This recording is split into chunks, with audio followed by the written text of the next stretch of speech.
nós estamos aqui ao vivo da redação da Folha para mais um programa Arena do Marketing. Eu sou a Luli Macedo, aqui ao meu lado nós temos o João Chaco, que é diretor de comunicação e marketing da FCA, que cuida de Fiat, entre outras marcas, e com Murilo Moreno, que é professor da ESPM. E a gente vai discutir um pouco hoje aqui os resultados da pesquisa Top of Mind, que a Folha publica hoje. É uma pesquisa realizada pelo Datafolha há 26 anos. E um dos pontos de destaque da pesquisa desse ano é o fato de a Fiat ter aparecido em primeiro lugar pela primeira vez. Nesses 26 anos de pesquisa, a Fiat ficou numericamente à frente da Volkswagen, que era então a líder, por 26% a 23%. E no awareness, que a gente vai discutir um pouco mais adiante, a Fiat venceu por 49% a 45%. Acho que a gente podia começar dizendo qual é a importância desse prêmio do Top of Mind para a marca Fiat e um pouquinho, talvez, de uma forma mais didática, qual é a diferença da lembrança de marca para o awareness, já que essas coisas se complementam aqui no caso da Fiat. Muito bem. Bom, boa tarde. Bom, primeiro, é absolutamente importante, né, para a marca, para as estratégias que a gente constrói, para os projetos de branding, né, para o nosso desenvolvimento aí de médio e longo prazo, saber que na cabeça do consumidor nós somos a primeira marca a ser lembrada, isso é importante. Eu sempre falo que ninguém acorda de manhã pensando na Fiat, né? Então, o fato de ser a primeira a ser lembrada, então, quando se tem uma menção a carros, a gente ser a primeira a ser lembrada, já nos facilita bastante o trabalho. A grande parte da nossa atividade mercadológica é para fazer com que as pessoas nos considerem dentro do basket de compra ou dentro das considerações gerais, nos considerem ao pensar em carro. Então, o fato de ser lembrado como a primeira marca nos deixa absolutamente felizes e sabendo que nós estamos desenhando uma direção interessante. E o fato de ser a primeira vez que isso aconteceu, foi uma surpresa? Pois é. Eu não diria uma surpresa, né? Quando todo o trabalho de construção de lembrança, de awareness, né? Lembrando, o Top of Mind é a primeira marca que lhe vem à cabeça. Né? Awareness ou lembrança dentro de todas as marcas mencionadas, quanto você é mencionado. Então, no caso nosso de Fiat, 26% das pessoas nos lembraram em primeiro lugar. E 49% das pessoas perguntadas sobre carro lembraram da marca Fiat. Sim. Então, não é uma surpresa, porque todo esse desenho é um desenho de longo prazo. A gente não faz lembrança, a gente não constrói awareness, a gente não constrói recomendação, reputação, imagem de marca no curto prazo. Isso é decorrência de um trabalho cumulativo. Então, a gente vem fazendo um trabalho cumulativo grande, a gente vem trabalhando a questão de imagem de marca já há muitos anos.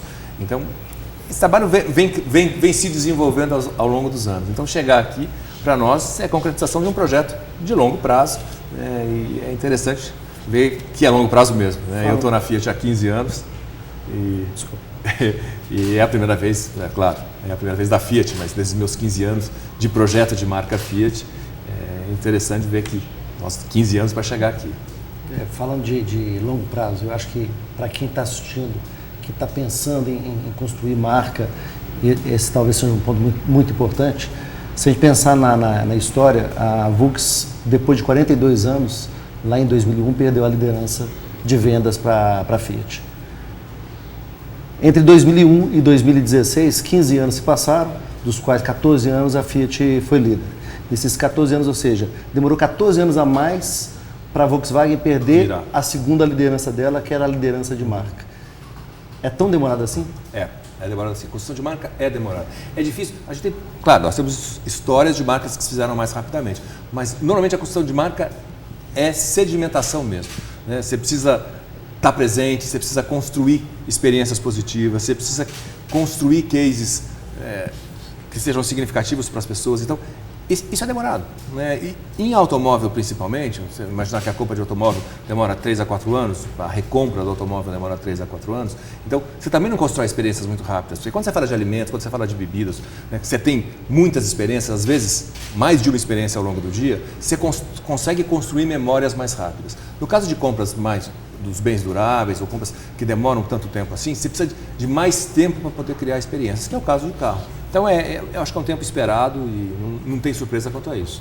E existia um objetivo de virar líder de lembrança de marca também, ou isso é simplesmente uma consequência?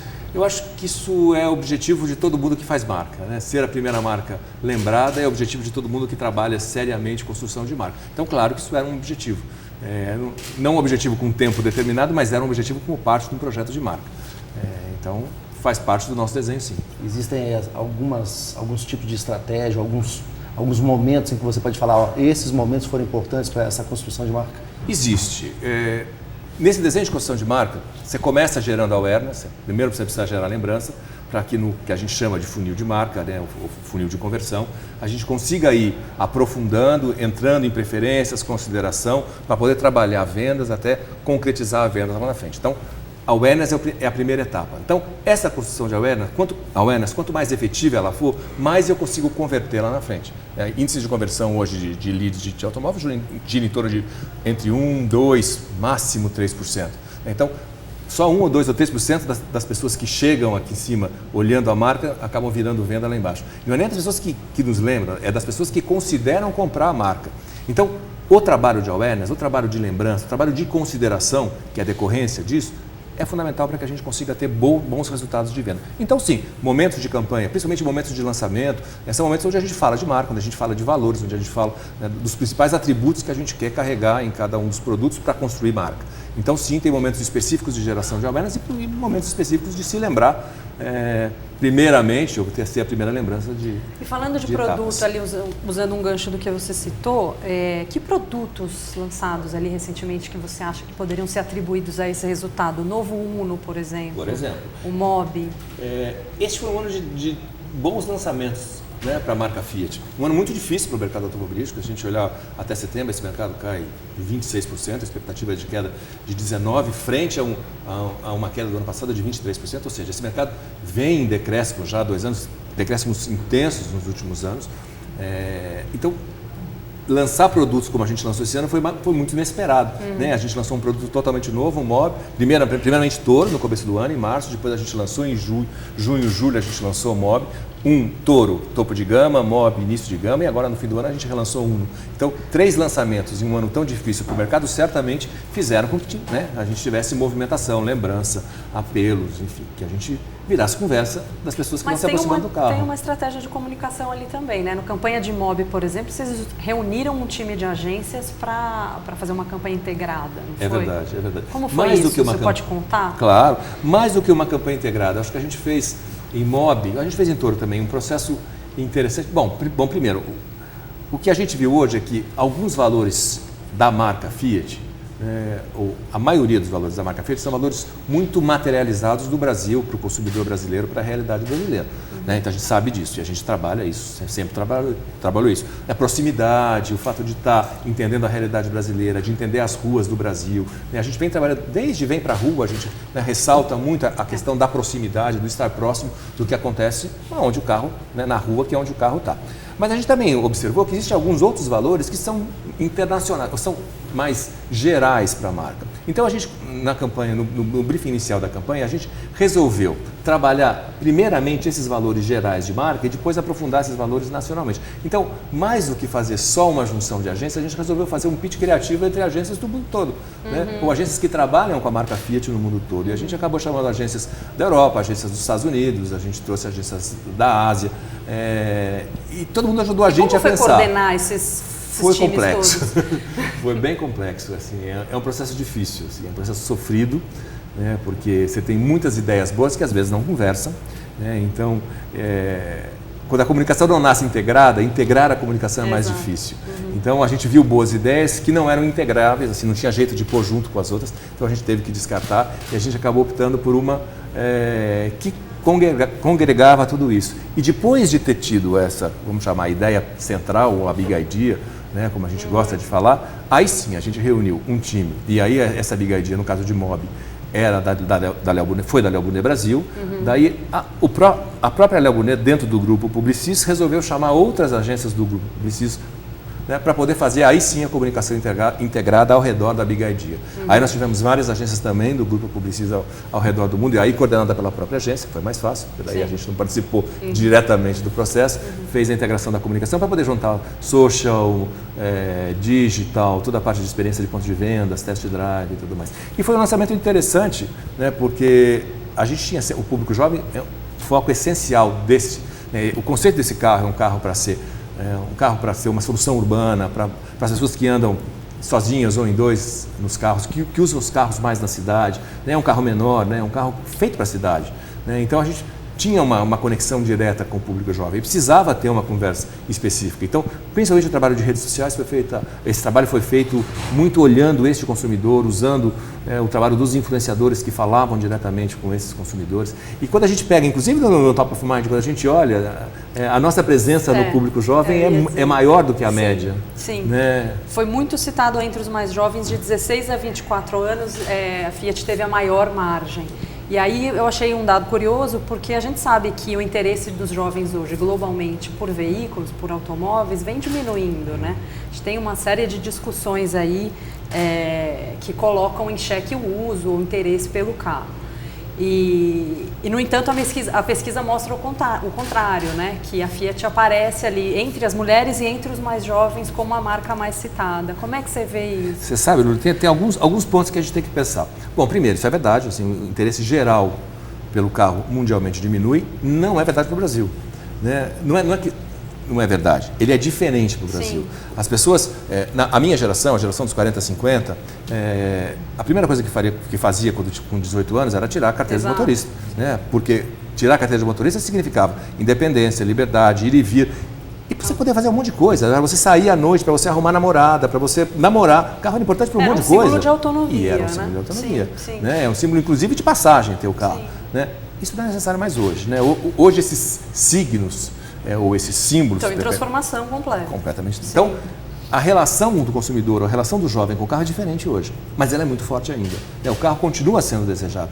Né? E é interessante, se a gente olhar todas as soluções de mobilidade que a gente vê hoje, não, eu não ando mais de carro, mas eu ando de Uber. Passa pelo carro. Não, eu não quero mais um carro a combustão, eu quero um carro elétrico. Passa pelo carro. Ou como combinar carro, bicicleta e outros meios de transporte. Exato. Ou, enfim, se eu não quiser dirigir, eu vou fazer um sharing do carro, eu vou compartilhar. Mas as soluções passam pelo carro de alguma maneira. Então, nós ainda não conseguimos achar uma solução, e talvez seja esse o entrave principal da indústria daqui para frente, que solução é essa que a gente vai buscar para, de fato, refazer o modelo de negócio que continua sendo baseado no carro. Mas como se comunicar com esse, com esse potencial consumidor jovem? Não da mesma maneira que a gente fazia. Então não dá mais para falar do carro atributo, do carro metal. São outras coisas do carro que a gente tem que falar. Que outros valores? Valores como a mobilidade, valores como eu me sinto dirigindo, valores como o carro complementa outros tipos de mobilidade que eu tenho. Quando a gente lançou o Punto, por exemplo, a gente fez uma campanha que a gente mostrou 70% do comercial, uma bicicleta. Né? E dizendo o seguinte, quando você não precisar do carro, use o carro quando você precisar. Quando você não precisar, use a bicicleta que é bacana. Então, esse tipo de desprendimento, que no fundo faz com que a gente seja mais verdadeiro, porque essa é a conversa. Não adianta a gente imaginar, né, que seria diferente, porque essa é a conversa que está na rua, essa é a conversa que está, né, com o jovem. Então, como entender isso e como ser verdadeiro? Eu acho que a grande dificuldade da comunicação hoje é ser verdadeiro. Né? O Vem Pra Rua, o Vem Pra Rua foi um marco nisso? Foi.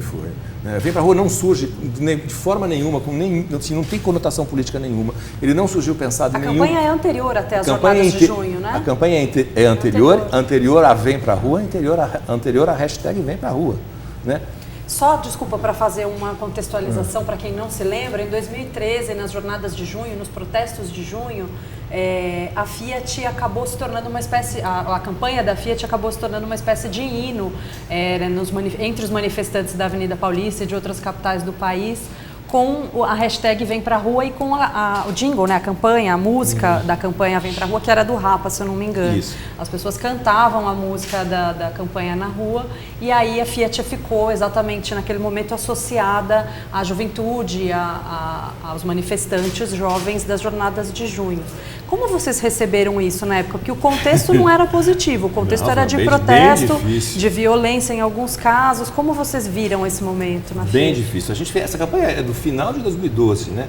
E o que a gente fez foi, a gente não era patrocinador da Copa do Mundo, né? A gente não tinha, portanto, nenhuma autorização para falar de Copa, de futebol, de celebração ligada à atividade do futebol, nós não poderíamos, mas a gente se sentiu quase que impelidos a falar alguma coisa, porque é o momento que o Brasil ia viver, né? Então a gente foi tentar procurar um jeito de se inserir na conversa de uma maneira que fosse possível, né? E o que a gente foi, ao pesquisar, ao conversar e tudo mais, O que a gente foi entender com mais detalhes, depois que virou um grande insight, é que Copa do Mundo é super bacana, todo mundo vai estar movimentado, mas pouquíssima gente ia conseguir ir ao estádio e assistir lá dentro. Onde é que as pessoas iam ver, ou principalmente onde é que as pessoas iriam celebrar a Copa do Mundo? Nas ruas, né? E a gente, como líder de mercado, né, podia dizer que era quem mais, né? Nós somos quem mais entende de rua, porque nós, né, de qualquer forma, lideramos os carros nas ruas. Né? A gente teve esse insight que foi interessante, claro que depois isso foi retrabalhado de uma maneira, né, que fizesse muito mais sentido e tudo mais. E aí a gente, né, falou, bom, então já que não vamos poder patrocinar a Copa, vamos patrocinar celebrações na rua. E a gente criou o Vem Pra Rua exatamente para ser um movimento para dizer para as pessoas onde é que as celebrações aconteceriam nas cidades. Então a hashtag Vem Pra Rua era para contar que aonde após os jogos as pessoas iriam se reunir na Avenida Paulista em São Paulo, na Savassi em Belo Horizonte, lá no, sei lá, no Moinhos de Vento em Porto Alegre. Onde é que as pessoas iam se encontrar? Era isso, a finalidade era fazer uma campanha que dissesse para as pessoas, celebrem, porque esse momento é um momento legal de Brasil, é um momento bacana de estar todo mundo junto, celebrem nas ruas, se divirtam bastante, esses são os lugares legais onde as pessoas vão celebrar. Né? Neste momento, junto com isso, a gente sabe todos os movimentos que aconteceram e Vem Pra Rua acabou sendo uma grande forma de chamar as pessoas para irem para a rua, para fazer outra coisa, não celebrar, mas para viver um momento tão importante como o que a gente viveu no Brasil de 2013. E a gente se viu nesse...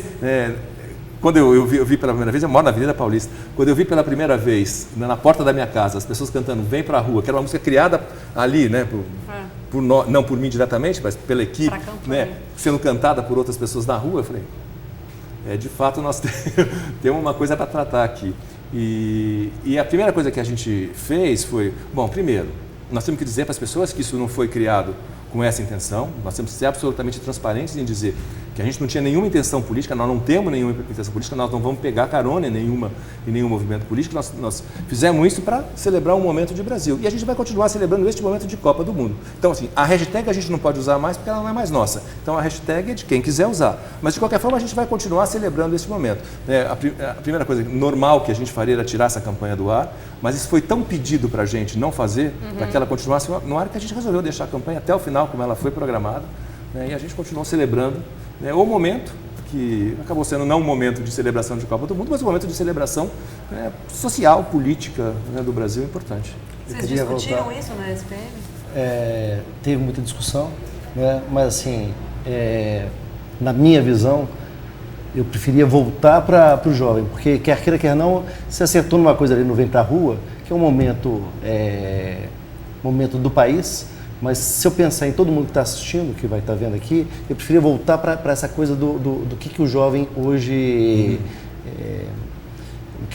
a mudança que ele fez. Né? Então, em automóveis, a gente está percebendo que o automóvel deixou de ser importante. O celular, o smartphone passou a ser importante. Com o smartphone sendo importante, uma outra coisa que deixa de ter importância são os meios tradicionais. Então, assim, existe uma mudança muito grande de comportamento. Certo. E aí nós estamos falando aqui de construção de marca, ou seja, eu tenho uma empresa, quero construir uma marca, só que o público está mais disperso e ele está mais interessado em outras coisas que não o meu produto. Como é que a Fiat vai fazer da agora para diante para continuar sendo a bola da vez, continuar construindo a marca dela?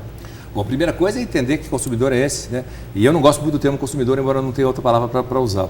A gente, muito tempo no marketing, né, a gente se focou nas relações de consumo, em como é que a marca e produto se relacionavam e, portanto, a gente trabalhou sempre em criar campanhas para favorecer esse tipo de relação.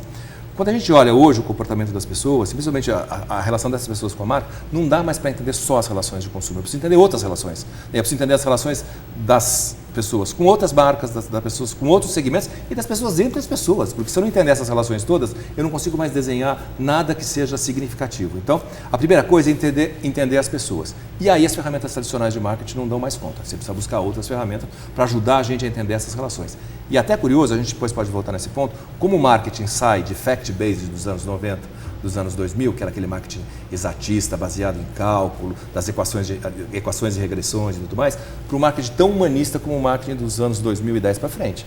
Por que antropologia, sociologia, semiótica voltaram tão à tona, né, para entender essas relações novas que são desenhadas a partir de um outro tipo de posicionamento? Então, a primeira coisa é entender o consumidor. Depois, é como prover produtos e soluções que enderecem necessidades, interesses, né, E é diferente do que a gente fazia antes. Você conhece bem a indústria, né? A indústria sempre pensou da indústria para o consumidor, não dá mais.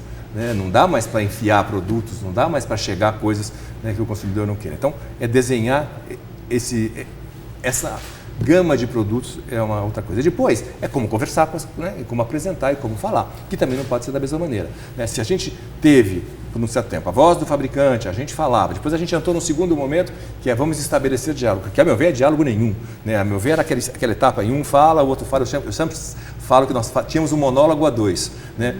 Efetivamente conversar, a gente começa há muito pouco tempo. E as marcas ainda não estão acostumadas a fazer isso. Né? Primeiro, porque as marcas não têm tom de voz. Que tom de voz é esse que eu converso nas redes sociais? Ou a gente vê coisas um pouco ingênuas até, inócuas das marcas, achando que são pessoas e se fazem simpáticas e legais, né? Ou a gente vê coisas muito duras que não são.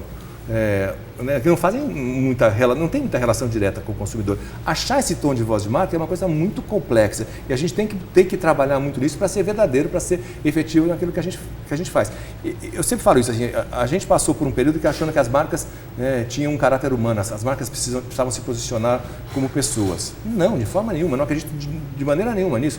Pessoas são pessoas e marcas são marcas, elas são muito diferentes, né? Principalmente porque as pessoas são inconstantes, são inconsequentes, elas não são lineares, graças a Deus, porque isso é que faz as pessoas serem tão interessantes. As marcas não, as marcas são lineares, homogêneas, constantes, controladas, né? Sempre numa direção única que você quiser dar. Então, entender essas diferenças e saber como posicionar a marca para entrar na conversa, talvez seja um grande desafio que a gente na comunicação tem que fazer. Pouca gente está conseguindo. Você falou de conversar nas redes sociais. A Fiat talvez seja a marca que mais investiu até hoje em mídias sociais. Se a gente considerar que ela foi a primeira a entrar, o primeiro site do Brasil de automóveis foi da Fiat, lá em 95. De lá para cá ela vem construindo o primeiro carro vendido pela internet, de novo, ou seja, ela construiu uma história, e você é responsável por isso, uma história na internet. Então, assim, eu queria saber de quem tem tanta experiência assim, como é que se constrói nessa bagunça que virou a internet, né, com vários canais falando, e é o que você falou, as pessoas falando direto e as marcas não controlam mais a conversa. Como é que você administra a conversa? Como é que posiciona uma marca para não correr o risco de uma fofoca qualquer virar um grande acidente de marca no percurso de construir uma marca? Bom, primeiro você não administra, né? Você observa. É difícil de dar direção para essa conversa. Você propõe assuntos, né? Mas não necessariamente você controla essas conversas. E depois, não basta só olhar para as conversas que essa marca tem com as pessoas. É preciso entender a conversa que as pessoas têm com as pessoas, né? E isso não dá para monitorar, eu não consigo monitorar, eu não consigo ter formas de poder fazer essa gestão. Então, o que a gente tem procurado hoje, eu acho que é também um desafio gigante, é como trazer aspectos para as conversas de marca que sejam relevantes porque as pessoas querem discutir. Então, no nosso caso de carro, mobilidade é um tema que as pessoas querem discutir? Como é que eu trago mobilidade para a discussão? Mas de uma forma sensata. Não adianta eu querer impor que mobilidade é ter um carro pequeno, o que as pessoas entendem por mobilidade? Que tipo de assunto eu posso trazer? Que tipo de coisa eu estou disposto a discutir? Porque, é claro, né, carro na rua é trânsito. Então, assim, não dá para imaginar que eu não vou ter conflito nessa discussão. Vou ter conflito sim, vou ter risco, portanto. Mas eu preciso entender como eu gerencio esse risco. Como é que eu consigo conversar de uma maneira que seja relevante, correndo riscos, né? E aí, estabelecer a conversa, e uma conversa que seja conversa, e não mais esse monólogo a dois. Isso significa que eu tenho que estar pronto, eu tenho que ter interlocutores que estejam prontos para conversar a hora que precisa ser conversado. Então não dá mais para eu enviar uma mensagem ao call center ou mandar um e-mail para o Facebook, o Twitter, o Instagram ou todas as outras coisas que eu quiser, ou fazer uma correspondência para qualquer rede social e imaginar que eu vou ter 12 horas de grupo para poder se reunir, responder e voltar. Não. Como é que eu habilito as pessoas para conversarem? Em outras palavras, como é que eu dou poder para que as pessoas falem em nome da marca? A gente, gestor de marca, que o tempo inteiro protegeu, estabeleceu todos os compliances e regras possíveis para que, né, a gente corresse riscos menores. Então, como é fazer isso? Essa é a dificuldade. Então, por isso é que a gente hoje patina tanto em ter boas conversas nas redes sociais. É por isso que a gente fica entre esses extremos. Ou um extremo absolutamente gelado ou um extremo infantilizado, imaginando que marca é gente bonitinha, engraçadinha. Né, e a criação de conteúdo é um caminho para isso? É um grande caminho. O que é criar conteúdo, no fundo? É dar relevância à conversa. Agora, o que propriedade as marcas têm para criar conteúdo? Né? A Fiat vai criar conteúdo de, estou vendo lá, jardinagem. Que propriedade eu tenho para falar? É relevante para o discurso do meu consumidor? Então, entender o que é relevante para esse consumidor faz com que eu construa bons conteúdos. E depois, né, estabelecer linguagens, formas e jeitos de poder fazer com que esse conteúdo entre nas conversas é um desafio. Então, eu acho que o brand content, né, a construção de conteúdo, é um grande caminho aí que a gente vai ter para poder entrar na conversa. Né? Vai ser a conversa principal? Talvez não. Né? Talvez seja uma forma de entrada. Ou, dependendo se eu for muito eficiente, pode ser que seja a forma final. Né? Então, vamos achar esse ponto. Você falou um negócio interessante que é o marketing humanista, ou seja, centrado. Acho que a maior parte das pessoas não deve saber que você é um doutor em semiótica. É verdade. Ou seja, você formou na USP, né? Tem o quê? Na PUC. Na PUC, desculpa. Há uns 10 anos? Eu me formei. Não, eu defendi a minha tese em 2010. Pois é, então defendeu, mas de todo jeito você... não, antes, bem antes. Você vem estudando há muito tempo.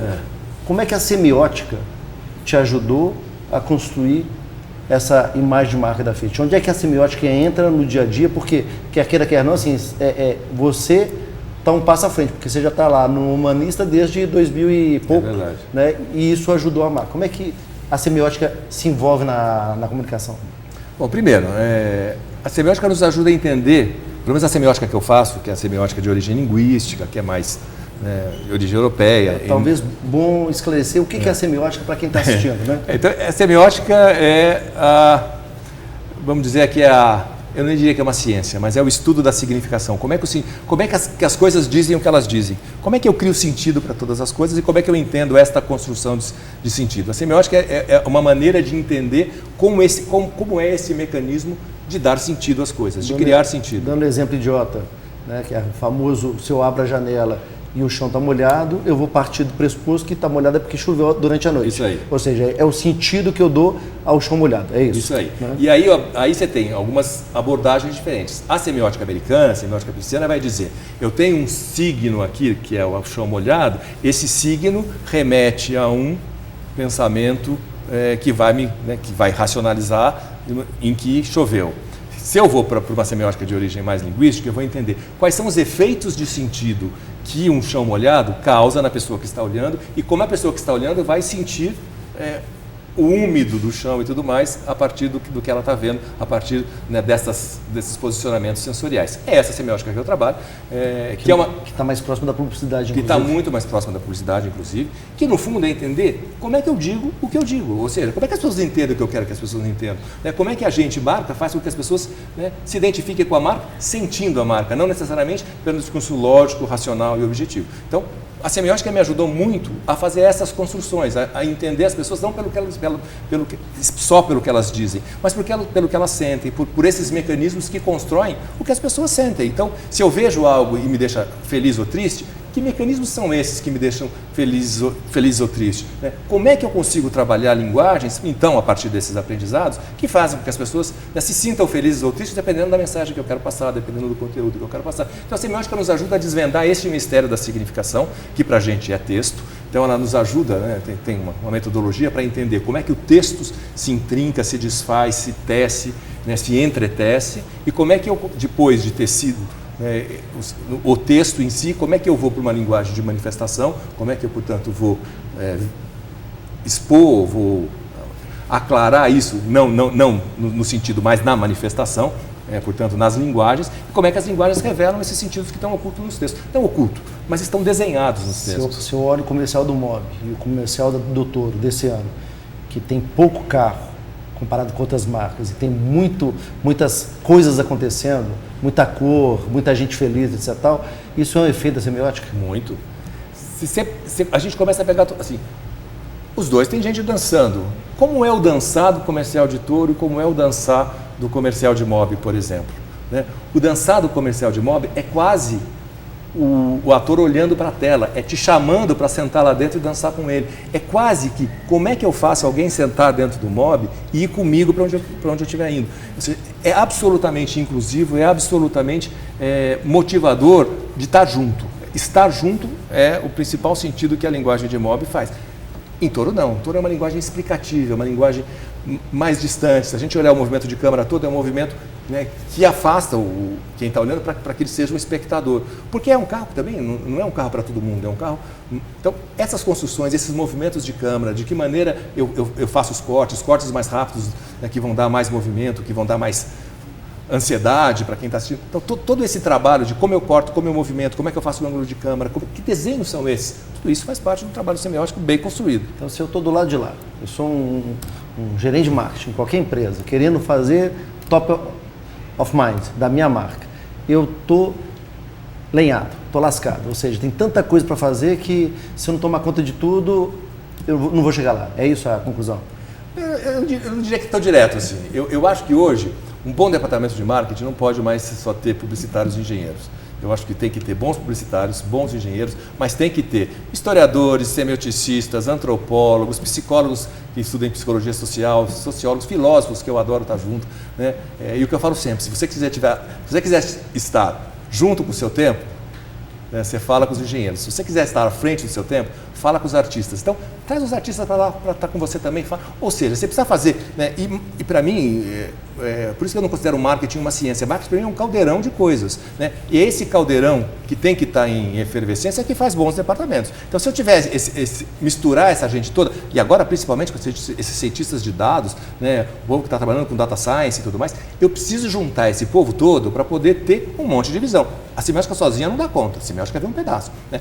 Que é complementado pela sociologia, né? Quando eu vou lá pesquisar, quando eu vou fazer as pesquisas, quando eu vou falar com o consumidor, né? Ou pela psicologia social, quando eu vou entender, né, umas relações mais profundas e tudo mais, e que depois eu preciso ir para a antropologia para entender como é que é a experiência, o viver o produto, o estar junto da experimentação do produto e como é que isso tudo vai ser materializado em vendas. Portanto, eu preciso construir modelos matemáticos para que eu possa ter resultado, porque senão também, né, qualquer acionista não vai acreditar em bons discursos humanistas. Agora, também, né? É mais fácil quando a gente está numa Fiat. Ou seja, uma empresa grande, ela permite investir num número de pessoas que ajude. O que você diria para uma empresa que é pequena? Que não está preocupada com o top of mind, mas está preocupada que ali na esquina, quando as pessoas passarem, lembrarem de eu vou comprar naquele lugar. Eu não acho que é mais fácil na Fiat. Eu acho que é tão difícil quanto da empresa pequena, né? Porque talvez assim, a prestação de contas que você tenha na Fiat seja mais dura do que a prestação de contas no sentido de todos os dias ter que mostrar os leões que você tem que matar por dia, talvez os leões da empresa grande sejam maiores do que os leões da empresa pequena. Não que os leões da empresa pequena não existem, não sejam também tão difíceis de serem capturados. Matar talvez não seja um bom termo, mas de qualquer forma, capturar esses leões todos aí. O que eu acho que a empresa pequena precisa fazer é que não dá para ter esse monte de gente. Eu acho que aí os bons gestores de marca, os bons gestores de comunicação, os bons gestores de marketing das empresas pequenas, precisam ter eles essa visão, né, que é uma visão mais ampla do que a visão só de um lado ou só de outro. Isso a gente desenvolve.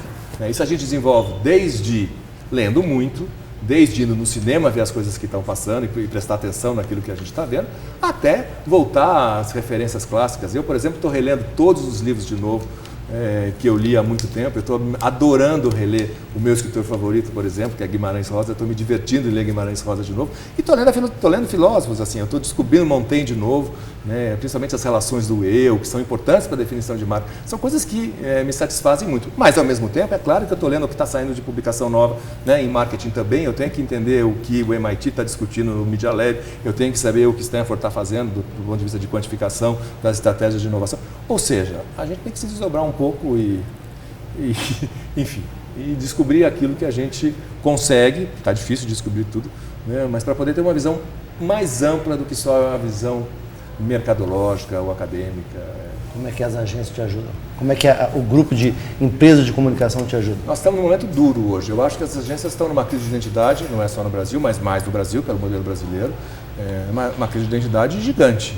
As agências, se a gente pensar há 10 anos ou mais, 15 anos, né, as agências sentavam com o presidente, com o CEO das organizações e ajudavam a definir posicionamento estratégico, caminhos e futuro.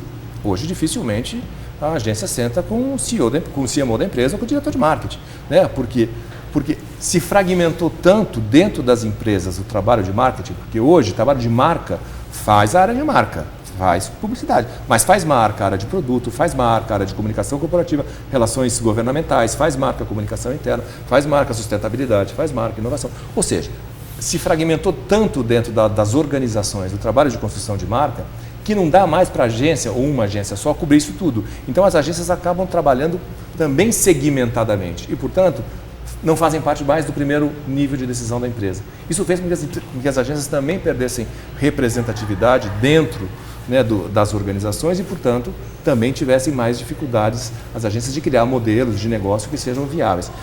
Somado a isso, a gente tem uma mudança significativa nas mídias, o que faz com que os modelos de remuneração das agências também se alterem. A gente tem uma dependência menor de televisão, a gente tem o crescimento das mídias digitais, que tem um outro comportamento de compras, um outro comportamento de remuneração, um outro jeito de organizar. Então, portanto, eu acho que é um grande turning point mesmo, que as agências precisam se repensar, se reorganizar, se reestruturar, e acho que nós vamos ter bastante mudança daqui para frente. Resumindo, você está falando o seguinte, os clientes estão à frente da mudança do que as agências? Não, eu acho que os clientes estão mudando numa direção que as agências não estão. E eu não acho que os clientes estão à frente, eu acho que os clientes estão tão perdidos em momento de tanta dificuldade quanto as agências estão. Eu só acho que eles estão em lugares, antes eles estavam juntos, eu acho que eles não estão mais juntos. Né? Eu acho que hoje eles estão buscando caminhos ainda separadamente. Nós vamos ter que ter uma certa aproximação. Hoje, por exemplo, nós estamos analisando um monte de coisa que as agências faziam. Você vai em todas as grandes empresas, todo mundo tem departamento de mídia, todo mundo tem departamento de planejamento, performance todo mundo faz, mídia programática você faz dentro de casa. Ou seja, você está internalizando uma série de coisas que você não precisa mais, né, do seu parceiro para fazer. O que sobra de fato para a agência, né, fazer? Criação? Ok, aí a gente vai para experiências dessa como a Fiat, né, que começa a fazer pool de criação e tudo mais. De fato, qual é a relevância da agência para o negócio? Como é que a gente...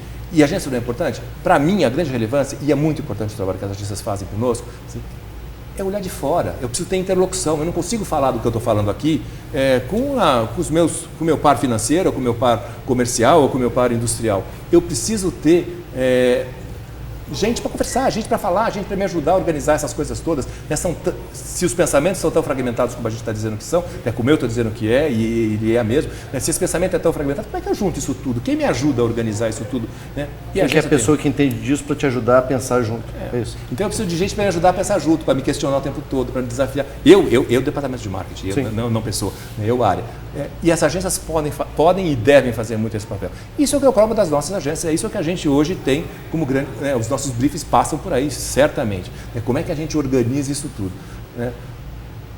Mas isso que você conhece, vocês sabem bem, as estruturas de agências não são baseadas nisso, as estruturas de agências são baseadas em outras coisas. Né? Praticamente as estruturas hoje de Brasil, criação é bônus, né? A gente remunera a agência por outra coisa. Pela mídia. É pela mídia. É pela mídia. Agora, você como ex-presidente da ABA, você tem uma visão muito grande do que os clientes fazem, né, e das agências. Existe já um modelo novo de agência aparecendo aí para ajudar os clientes a achar a solução? Não. Eu, pelo menos, não descobri nenhum ainda. Eu acho que tem tentativas. A gente na Fiat tentou, há uns 5 anos, a gente trabalhava muito por agências que eram especializadas, uma agência especializada em online, uma agência especializada em CRM, digital, uma agência online, digital. Então a gente trabalhava que replica a fragmentação das agências. A fragmentação das agências. E o que a gente começou a ver é que não fazia muito sentido eu criar uma estratégia digital e depois criar uma estratégia offline. Depois eu trazia para dentro de casa, juntava as duas, elas não conversavam. Dava um trabalho para costurar esse negócio todo, porque não costurava, né? Elas não se sobrepunham. Então a gente há 5 anos tentou falar, não, eu não quero mais 2 agências, mas eu não quero perder a experiência dessas duas. Então vamos pôr as duas juntas, trabalhando juntas, sentando no mesmo prédio, as duplas de criação de online e offline sentando juntas, as duplas de atendimento, um atendimento para as duas coisas. Ou seja, a gente juntou as duas agências, embora a gente continuou com agências separadas. Foi uma boa experiência, mas não bastou. Né? Porque não dá mais para fazer só... Não é só de mídia que nós estamos falando.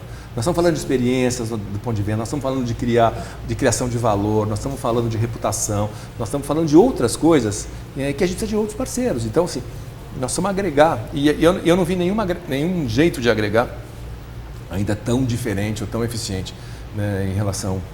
pelo menos das experiências que eu estou fazendo. Hoje, com a minha função, eu tenho mais atividades do que só Brasil. Isso tem me possibilitado ver outros países. A gente, no nosso grupo hoje de marketing, é um grupo mais internacionalizado. A gente se encontra mais, principalmente o trabalho de Turim, o trabalho de Detroit.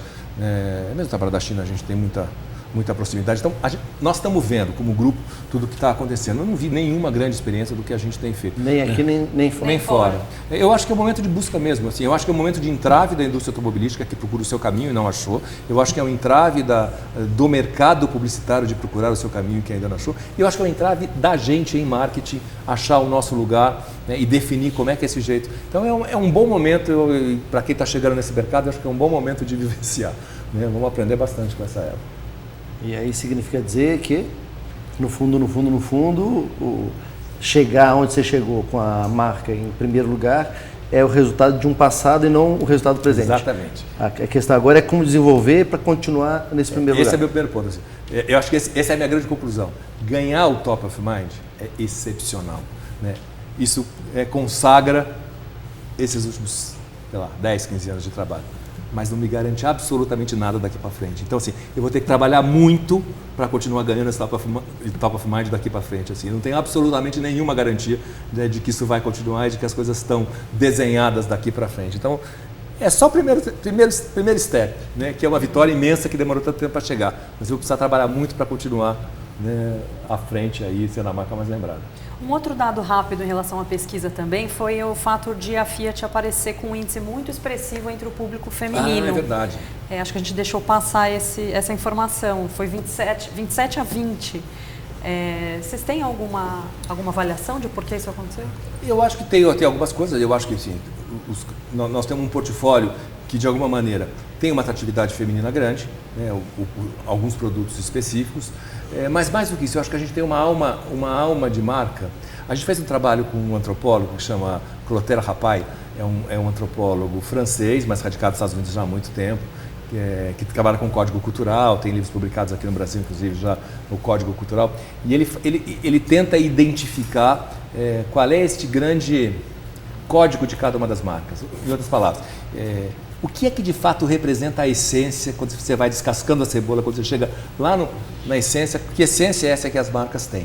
A gente trabalhou com esse cara e ele tem um método muito legal de trabalhar, porque ele é um antropólogo, mas ele também faz um estudo grande de fisiologia e tudo mais. Então ele decupa o cérebro e tudo mais, ele fala que tem o córtex, explica toda a coisa, né? E ele chega lá no fundo do tal do cérebro reptiliano, né? Que é assim, aonde a essência das pulsões lá para o Freud, onde as bases essenciais, né, do ser humano e das pessoas estão lá. Então é o reptiliano, que é o instinto mais primitivo. E ele tem uma metodologia que ele desenvolveu, que é uma loucura, mas é muito legal, que ele fala que as pessoas só conseguem ser verdadeiras, ou elas não conseguem, não, elas são mais verdadeiras quando elas acordam e não tem ainda não tem traçado ainda nenhuma barreira. Então ele põe as pessoas para dormir, na verdade, né? E depois acorda as pessoas e começa a conversar com as pessoas, então logo elas acordem. Não conversar, mas escrever coisas que elas são perguntadas. É aí que ele chega a tal cérebro reptiliano e tudo mais. É um jeito muito interessante de trabalhar e eu gostei muito de trabalhar com ele. E o que ele detectou? E o que ele falou é que, no fundo, a Fiat tem uma alma muito feminina. Né? E que o fato de ser uma marca inclusiva, de ser uma marca muito próxima das pessoas, de ser uma marca que abraça todo mundo, por ter uma marca popular, acessível e tudo mais, né? Ela tem esse lado materno e isso faz com que a gente tenha uma percepção feminina. E que isso é muito legal, que isso não é ruim, né?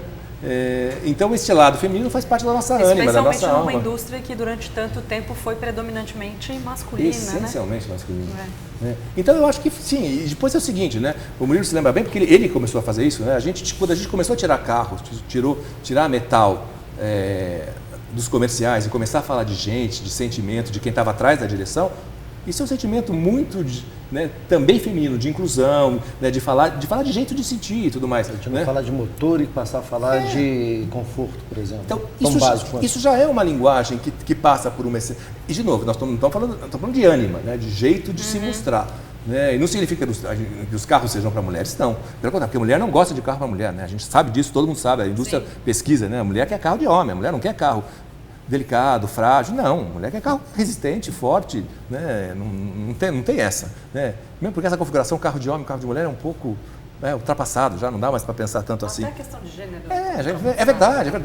Né? Não dá mais para ter isso. Mas como ânima, sim. Então a gente tem essa Ânima que é mais maternal, que é mais inclusiva, que é mais abrangente, que é mais acolhedora, né, que faz parte da nossa essência de marca. Isso é legal, então, eu acho interessante. A pesquisa só vem referendar essa ideia, essa percepção que vocês já tinham. E Clotaire trabalhou com a gente, sei lá, 2009, 2010, né, então...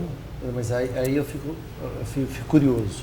Nós estamos falando que a marca é uma marca feminina e, ao mesmo tempo, sempre foi uma marca popular. Popular no sentido de carro, mediamente, R$70 mil era o limite de venda. E aí você vem esse ano e lança um carro que é exatamente o contrário. Uma picape, entrando num segmento novo, ou seja, criando um segmento novo, que é um carro masculino, picape é masculina por natureza, e acima de 100 mil e lança e vira um puta de um sucesso. Sabe? Sai atropelando todos os concorrentes e vira líder de mercado em menos de 6 meses. Como é que se explica esse sucesso? Bom, primeiro, ter ânima feminina não significa que a gente não faça carros excepcionais para todos os públicos. Não tem essa conotação direta. E se você olhar o posicionamento de Toro, o posicionamento de Toro é muito diferente do posicionamento normal de picape. Primeiro, é um carro que está entre as picapes médias e as picapes pequenas, portanto está ali no meio. É um carro que está entre SUV e picape. Ele está nos dois, porque ele é um SUV que tem uma traseira. Ele tem o motor, vários tipos de motorização, portanto também não é uma definição tão estanque. Ele é um carro para a cidade e para o campo, ou seja, ele também é um carro híbrido que está no meio. Estar no meio e ser híbrido também não é uma característica masculina. Então, até o posicionamento de Toro não é um posicionamento masculino. Se você olhar, inclusive, a campanha de comunicação, infinitas possibilidades, não é um posicionamento tradicional masculino. Então, também está muito dentro do que a gente faz. Não tem grandes surpresas no posicionamento de Toro, mesmo que seja um carro para dirigir de uma forma rústica na terra. Não tem nenhum problema. Ou seja, está super dentro do conceito da marca. Absolutamente em linha com o que a gente faz. Está no core. Não tem nenhuma surpresa. Puxar um pouco aqui de novo para as redes sociais, porque uma das novidades da pesquisa Top of Mind nesse ano foi o fato de a gente ter perguntado qual é a relação dos pesquisados, das pessoas que foram entrevistadas pelo Datafolha, com as marcas nas redes sociais. 21% das pessoas responderam que sim, seguem uma marca nas redes sociais. Queria depois saber se vocês acham esse número alto ou não dentro do contexto brasileiro, 22% disseram que já fizeram elogios a uma marca em uma rede social e 13% disseram que já fizeram reclamação sobre uma marca numa rede social. Então a gente tem aí um cenário em que as pessoas mais elogiam do que reclamam e que 21% diz seguir uma marca, assim como segue um amigo, um parente ou alguém próximo. Como vocês interpretam esses números? Você quer falar, Maurício, você que está olhando muitas marcas?